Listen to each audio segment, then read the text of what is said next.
위에 양복 좀 벗어도 됩니까? 감사합니다. 예. 요즘 제가 땀이 많아가지고 좀 그렇습니다. 우리 1청년에 늘 교회를 위해서 힘을 써주시고 늘 오늘도 좋은 찬양으로 또 이렇게 특송을 해주셔서 감사합니다. 오전에도 교회에 대한 말씀을 조금 드렸는데 오후에도 뭐 비슷한 말씀 준비하다 보니까 그렇게 됐습니다. 교회를 세 가지로 본문에서는 표현하고 있는데, 첫째는 교회는 오전에 말씀드렸죠. 한번 따라하세요. 가족입니다. 하나님의 동일한 가족이라 그랬어요. 여러분, 그래서 우리 모두는 다 영적인 가족이에요. 허물이 없는 가족은 허물이 없잖아요. 남편과 아내, 자녀 허물이 없고 서로 사랑하고 우리는 다 하나님의 언약 백성이거든요. 그래서 베드로는 너희는 택하신 족속이요 왕 같은 제사장들이요 거룩한 나라요 그의 소유된 백성이니 너희를 어두운 데서 불러내어 그의 기이한 빛에 들어가게 하신 자의 아름다운 덕을 선전하게 하려 하심이라 그래서요. 여러분, 교회가 뭐냐? 택하신 족속, 거룩한 나라, 소유된 백성. 그래서 여러분, 교회는요 하나님의 소유. 여러분, 교회가 이런 뭐 예배당이 아니잖아요. 교회는 성도들의 모임. 그리고 오늘 우리가 이 모임 자체, 이것이 바로 교회. 그래서 우리는 택하신 하나님의 백성들입니다. 그래서 옆에 계신 분들이 다 우리가 천국에 같이 가실 동일한 가족이고 또 하늘나라의 가족이다. 그래서 옆에 있는 분들은 이 세상에서 우리가 하나님의 부르심을 받으면 끝나는 분들이 아니고 영원한 나라에 함께 가가지고 영원히 함께 살 가족이에요. 그래서 옆에 분들 얼마나 귀한 분들인지 몰라요. 옆에 분들 한 번만 이야기해 주세요. 당신은 귀한 분입니다. 한번 그래요. 당신은 정말 귀합니다. 정말 귀합니다. 여러분이 연세가 드시면 드실수록 자녀를 생각하면은 귀하잖아요. 특별히 손자, 손녀 보신 분들은 그 공통점이 하나예요. 우리 친구도 보니까 우리 친구들 중에 벌써 손자, 손녀 본 친구가 있거든요. 또 우리 뭐 노예 보면 그 손자, 손녀 본 분들의 공통적인 게 뭐냐 하면 핸드폰에 보면 늘 고 애들 동영상이나 아니면은 사진이 딱 들어가 있더라고요. 아니면 목사님들 모이면 손자, 손녀 있는 분들은 조금만 가면 이 핸드폰을 내가지고 목사님 이거 봐라고. 제가 볼 때는 별론데. 근데 그 목사님은 뭐 너무 예쁘다는 거예요. 너무너무 귀엽고 말도 잘하고 뭐 보니까 거의 천재라는 거예요. 근데 왜 그렇게 해서요? 자기 손자니까. 그 뭐 다른 이유가 있으면 내 자식이니까, 내 손자고 내 손녀니까 얼마나 귀엽게 해서요. 저도 그럴 것 같아요. 이 장가를 빨리 가고 해야 되는데 안 가서 문제지. 교회는 뭐라고요? 가족이다, 가족. 여러분, 그래서 어떤 아픈 분이 있으면 그분을 같이 아파하는 거예요. 슬퍼하는 자와 함께 같이 슬퍼해야 돼요. 기뻐하는 자와 함께 같이 뭐하고요? 같이 기뻐해야 돼요. 그게 가족이에요. 뭔가 안 좋은 소리가 들리면 마음이 아픈 거예요. 마음이. 저도 우리 교회의 성도님들 뭐 이런 아픈 다른 여러 가지 많은 일들 있잖아요. 그런데 참 그런 소리가 들려 마음이 너무 아파요. 그리고 하나님 앞에 절로 기도가 나와요. 하나님께서 은혜를 베풀어 달라고. 목사가 이제 조금 이제 철이 들어가는 거, 이제 60이 되니까 거의 이제 철이 되는 것 같아요. 두 번째, 교회는 따라하세요. 그리스도의 몸입니다. 주 안에서 성전이 되어가고, 이거는 한 몸으로서의 교회를 가리킨다 그랬죠. 그래서 사도행전 4장에 보면 믿는 무리가 한 마음과 한 뜻이 되어 모든 물건을 서로 통용하고 제 재물을 조금이라도 자기 것이라 하는 사람이 없었다. 그래서 왜 자기 것이라고 하지 않을? 같은 몸이니까 같이 서로 통용하고 서로 같이 나누고, 그게 초대 교회의 공동체의 모습이었습니다. 여러분, 현대 교회가 회복해야 될 게 있다면 지체의식입니다. 지체의식. 나와 옆에 있는 성도는 한 몸이다. 오전에 말씀드렸잖아요. 교회는 몸인데, 예수 그리스도의 몸인데 다 이제 달라요, 지체가. 자, 예를 들어서 달리기를 했는데 뭐가 제일 고생할까요? 다리가, 물론 손도 고생하고 몸이 다 가야 되지만은 다리가 제일 고생하잖아요. 그런데 나중에 상 받을 때 보면 누가 상 받아요?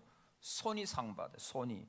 그러니까 다리는 자기가 고생했는데 손이 받으니까 막 기분이 나쁜 거예요.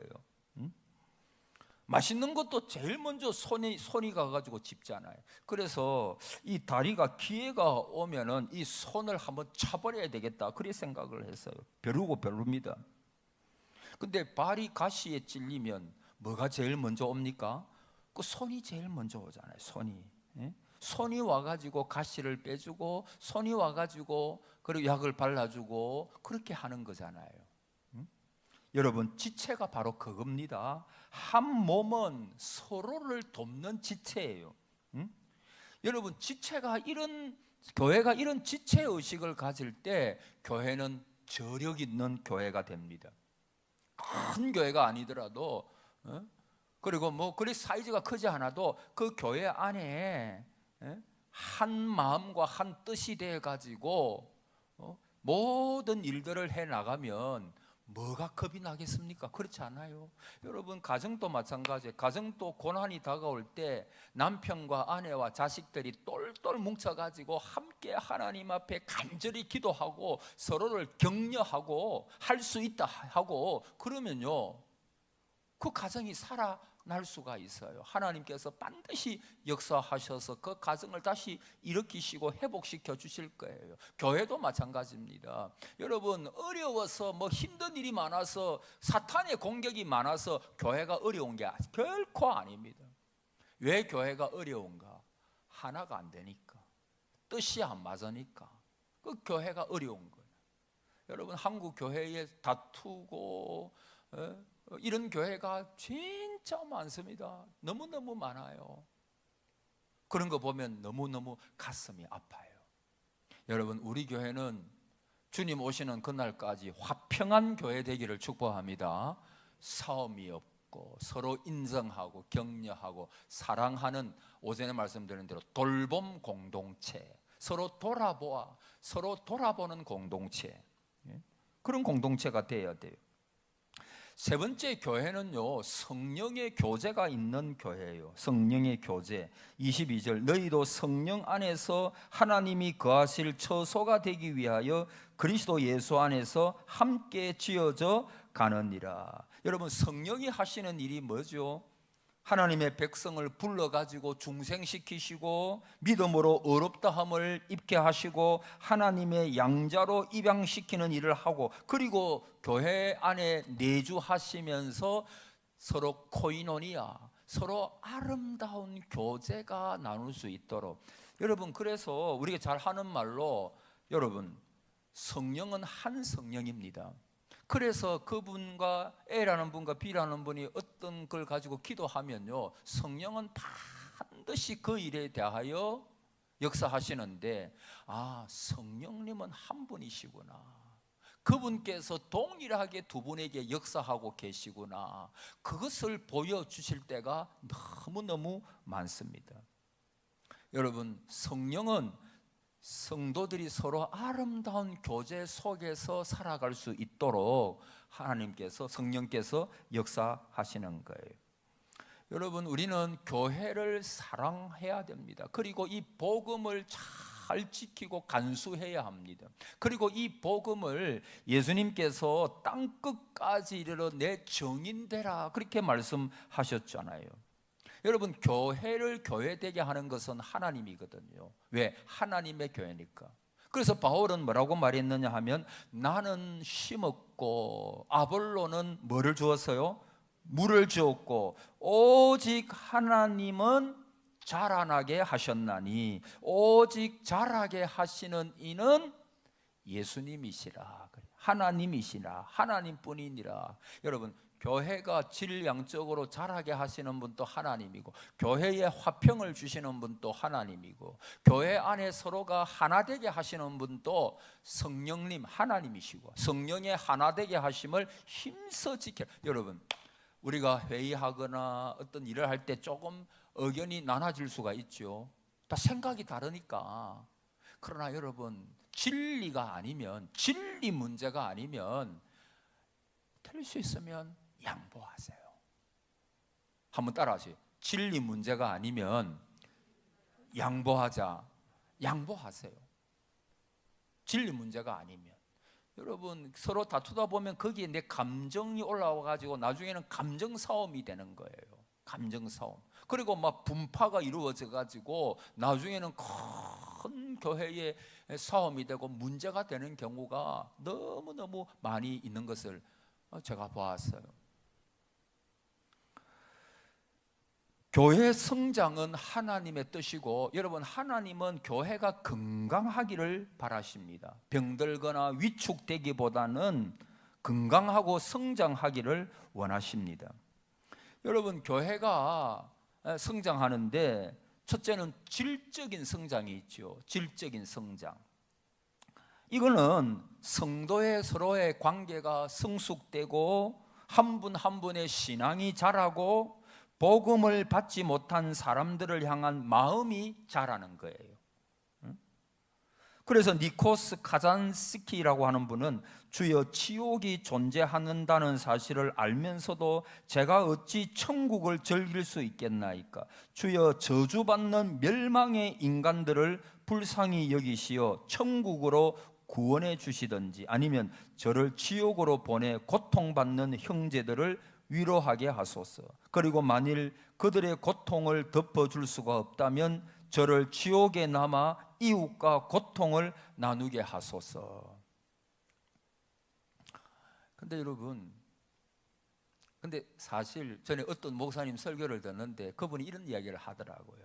어떤 자기 교회 권사님이 계시는데 이 권사님과 이야기하는 중에, 목사님, 나는 내 손자 모든 것 다 해주고 싶어요. 여러분, 그게 할머니 마음 아니에요? 모든 것 다 해주고 싶다는 거예요. 모든 것.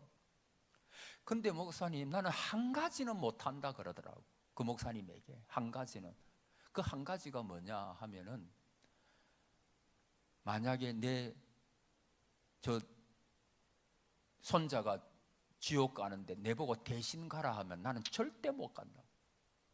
내가 내 손자를 그렇게 사랑하지만 내가 지옥이 어떤 곳인가를 알기 때문에 나는 내 손자 대신에, 손자가 천국 가고 내보고 지옥 가라 하면 나는 다른 모든 것은 다 해줄 수 있어도 나는 지옥에만큼은 결코 못 간다고, 그런 이야기를 하더라고요.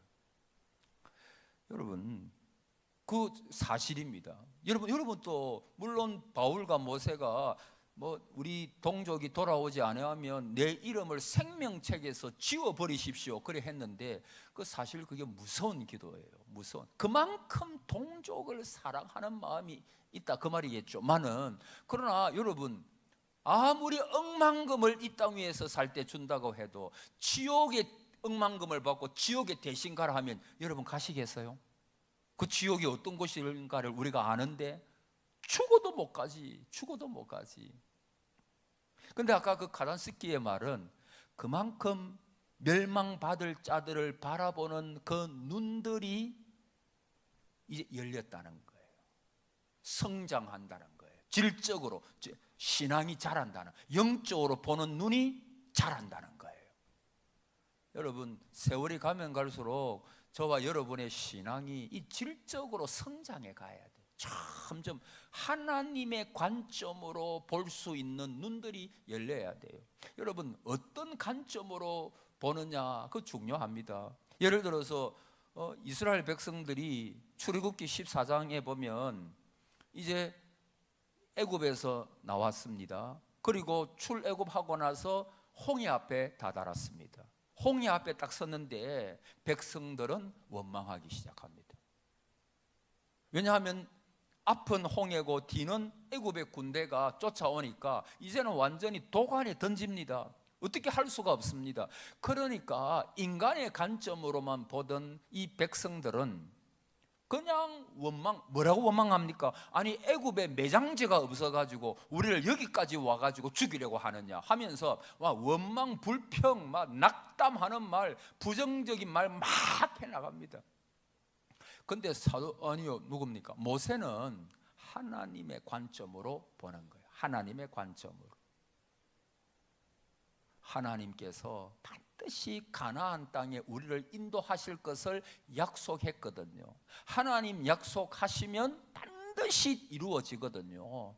그러니까 이 모세는 가만히 있어 하나님의 하시는 일을 너희들이 좀 봐라. 그렇게 호들갑을 떨지 말고 원망하고 낙심하고 부정적인 말 하지 말고. 그러니까 여러분, 요 모세와 이스라엘 백성들이 그때 일어난 일들에 대하여 보는 관점이 완전히 바뀌었죠. 여러분, 이게 뭐냐 하면 내가 질적으로 영적으로 성장한다는 것입니다. 인간의 관점이 아니라 하나님의 관점으로 보는 거예요. 하나님의 관점으로. 여러분, 특별히 간단하게 말씀 더 드리면 이 교회에서는 우리가 언어 생활을 참 조심해야 돼요. 뭘 조심해야 된다고요? 말하는 거. 여러분, 말은요 소리 이상이죠. 말이 사람의 속에 있을 때 생각이고 그 생각이 사람의 입에 담길 땐 말이 되고 그리고 사람을 움직이는 행동이 되죠. 그러니까 생각과 말과 행동은 전인적인 인격을 말합니다. 서로 구분이 되지 않아요. 그래서 말의 실수는 인격 전체의 책임이 따라요. 여러분, 솔로몬은 두 가지 기도하는데 첫째는 헛된 것과 거짓말을 내게서 멀리 하옵시며, 이 첫 번째 기도 제목. 여러분, 다른 기도 제목 많은데 솔로몬은 나에게서 헛된 것과 거짓말을 내게서 멀리 하옵시며, 두 번째, 나를 가난하게도 마옵시고 부하게도 마옵시고 필요할 양식으로 나를 먹이시옵소서. 그래서요, 여러분, 이 은혜가 있기를 바랍니다. 너무 가난하면 빚이 쌓이잖아요. 빚이. 또 그 앞에 거짓말을 내게서 멀리 하시고 헛된 것도 멀리하게 해 주소서. 그래서요, 여러분, 행복이 어디 있을까요? 진실에 있습니다. 저는요, 어떤 분이 평생 이중적인 삶을 살아가는 분을 봤어요. 거짓된 생. 여러분, 사람이 그럴 수 있습니다. 거짓된 생애를 사는 거예요. 거짓된. 여러분, 두렵지만 목사도 그럴 수 있어요. 목사도 자기가 안 믿으면서 믿는 것처럼 설교할 수 있어요. 저의 문제. 그건 두려운 일이잖아요. 만약 평생에 자기가 하나님을 진실되게 잘 믿지 않으면서 성도님들 보고는 믿어야 됩니다 그러면요, 평생 밥벌이를 위해서, 여러분, 그럴 수 있어요. 평생 먹고 살기 위해서 예수님 믿어라, 예수님을 파는 거예요. 예수님을. 나는 그럴 수 있다고 생각해요. 인간은 그럴 수 있거든요. 그래서 평생 목회하는데 사람을 속이고. 여러분, 성도의 가장 중요한 핵심이 인격이 뭘까요? 정직입니다. 한번 따라해 보세요. 정직해야 됩니다. 내 자신에 대하여 정직하고 하나님 앞에서 정직해야 됩니다. 정직하지 않으면 그 삶은 완전히 거짓된 삶의 투성이일 수가 있어요. 제가 아는 어떤 분은요, 그 형제와 부모님들을 이 친구가 정권하고 뭘 하다가 돈을 빌리고 빌리고 이래 하다가 막 빚을 엄청 져가지고 나중에는 파산한 거예요. 파산 신청을 한 거예요. 근데 여러분, 자기는 파산 신청하면 끝이 나지만은 그것 때문에 돈을 잃은 사람들은 피눈물을 흘리지 않겠어요? 근데 그 사람은 몇십 년 동안 부모를 속이고 가족, 형제들을 속이고 다 속인 거예요. 그런 거짓말로 나는 그 회사에 잘 다니고 있고 뭐 어떻고 뭐 이러다가 나중에 보니까 완전히 부모, 형제들 다 속이고 그의 인생이 완전히 거짓으로 점철된 생애, 거짓으로 점철된 생애. 그래서 나중에 파산 신고하고, 그리고 교회 나가니까 하나님 앞에 회개했다고, 그러면 끝났다고. 나는 그게 참 무서운 일이다 생각했어. 그 하나님 앞에서 그 참 잘못된 일이다, 그렇게 생각을 했어요. 여러분, 우리가 말에 책임을 져야 돼. 말에, 지금 내가 하고 있는 말의 정확성에 책임을 져야 합니다. 근데 내가 어떤 말을 들었는데 그 정확하지도 않아. 근데 그걸 사실인 것처럼 말을 해버리면 그건 거짓된 말이죠. 거짓된 말이죠. 미래에 대하여 말할 때도 내가 실천할 수 있는 그 실천하는 것에 대해서 책임을 져야 돼요. 책임을. 어느 분이 있는데 그분은 어릴 때 자기 삼촌분이 계시는데 늘 하는 말이, 얘야 내가 뭘 사줄게, 뭘 사줄게, 얘야 내가 필통 사주고 뭐 인형 사주고 뭐 사줄게 이랬는데 한 번도 사준 적이 없대요. 그러니까 아버지가 그 애가 상처를 받을까 싶어가지고 그 삼촌이 사줄게 한 번도 안 사줬는데, 그때마다 그 이야기를 들으면 그 애를 데리고 가가지고 삼촌이 필통 사줄래 했는데 필통 안 사주니까 아버지가 대신 사주고, 아버지가 대신 뭐 다른 인형 사주고, 그래 했다는 이야기를 제가 들은 적이 있어요. 사모님 이야기인가? 그거 아니고, 여러분, 그 말의 책임, 미래의 어떤 내가 실천하는 데 있어서 내가 책임을 져야 돼요. 책임. 여러분, 우리는 중상모략하는 말을 버리고 소망 없는 말을 버리고 남을 가라앉히는 말을 버려야 합니다. 버려야 합니다. 선한 말은 꿀송이 같아서 마음에 달고 뼈에 양약이 되는. 한번 따라합시다. 선한 말은 꿀송이 같아서 마음에 달고 뼈에 양약이 되느니라. 선한 말을만 합시다. 교회에서. 이 선한 말은 다른 말로 기쁨을 주는 아름다운 친절한 은혜스러운 이런 말이라 뜻이 있다고 그래요. 여러분, 그래서 특별히 우리가 하나님의 교회에서 말 조심해야 돼요. 어떤 분은 말하기를 불평과 잔소리의 한마디 한마디는 당신 집안의 무덤을 한 삽씩 한 삽씩 파 들어가는 것이다, 그렇게 이야기를 했어요. 특별히 하나님의 교회에서요, 우리가 말을 조심해야 돼요. 어떤 교회, 울산에 있을 때 어떤 교회 보면 그 교회가 정말 좋은 교회였어요. 아주 좋은 교회였어요. 근데 그 안에 좀 분란이 일어난 거예요. 근데 그 안에 누가 들어왔느냐 하면 신천지가 들어왔어요. 신천지 몇 분이 몰래 들어와 가지고 이제는 교회의 안 좋은 점을 비판하기 시작하는 거예요. 목사님을 비판하기 시작하고, 그러면서 성도들의 마음속에 아주 교회에 대한 별로 좋지 않은 어떤 그런 마음들을 조금씩 넣어주는 거예요. 여러분, 그래서 무너지는 교회들 많습니다. 나중에 보니까 그 진짜 교인이 아니고 그 신천지가 들어와 가지고 교회의 어떤 비판의 영, 그리고 어떤 뭐 아주 비난하는 별 문제도 아닌데 그걸 부풀려 가지고 이야기를 해 가지고 교회와 그 목사와 성도와 성도님들 가운데 서로 이렇게 막 어려움이 있도록.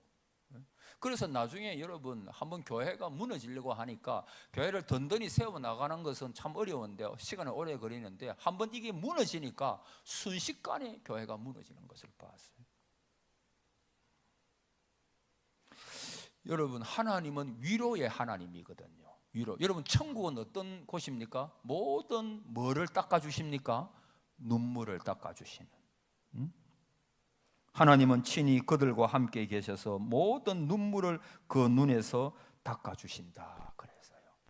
그래서 여러분, 교회는요, 집사도 일구이연 하지 말라. 여러분, 집사의 자격에 일구이연 하지 말라 그러잖아요. 일구이연이 뭐죠? 여기 가서는 이 말하고 저기 가서는 저 말하고, 그거 아닌 거예요.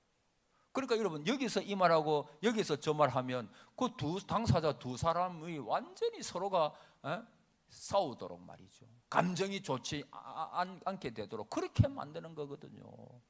그래서 진실된 말을 해라. 여기 가서는 저 말하고 여기 가서는 이 사람 환심을 사기 이 말하고 이렇게 나가면요, 그 안 돼요. 완전히 무너지는 거예요. 무너지고 교회도 무너지고 그 관계도 무너지고 무너지게 되는 거예요. 여러분, 우리 교회는 특별히 이 언어 생활, 말하는 거, 저도 참 여러분, 말에 실수가 없는 사람이 없어요. 저도 다 실수. 어떤 때는 제가 말해놓고 아차, 그럴 때가, 설교할 때도 말해놓고 말씀은 했는데 이거 주워 담을 수가 없으니까 또 변명하기도 그렇고, 그러니까 뭐 그렇게 지나가는 경우가 있어요. 말은 딱 뱉으면 그게 이제 책임을 져야 되는 거. 그래서 우리는 늘 교회 안에서 진실되고 위로하고 격려하고 그런 말. 여러분, 오늘 주로 이런 오전에도 그렇고 오후도 이런 말씀인데 여러분, 정말 이게 중요하다 싶어요. 제가 무슨 이야기를 듣고 하는 설교가 결코 아니에요. 그냥 이 말씀을 드리는 거예요. 여러분, 우리 모두가 다 좋은 말, 격려하는 말, 힘을 세워주고 그 사람을 일으켜주는 그런 말. 그러면요, 교회가 밝아져요. 아름다워져. 아름다운 교회가 될 거예요. 그러면 하나님의 성전은 점점 든든하게 그렇게 서가게 되는 거예요. 어쨌든 우리 교회는 여러분, 요즘에 얼마나 공격이 마귀의 공격이 심하고 얼마나 참 어려운 시대입니까? 앞으로 무슨 이 차별금지법이라든지 뭐 이런 것들이 앞으로 어찌 될지 그거 알 수 없는 때 우리 교회는 말씀 안에서 하나가 되는 교회가 되고 주의 손이 함께하는 교회가 되고 서로 영적인 가족으로서 서로 격려하는, 서로 위로하는 아름다운 교회가 되어서 우리가 다 하나가 되어 뭉쳐서 어떤 공격이 다가와도 이기고 승리하고 하나님께 영광을 돌리는 그런 아름다운 우리 동산교회를 만들어 가기 위해서 우리 모두가 힘쓰고 애쓰는 그런 은혜가 있기를 바랍니다. 아멘.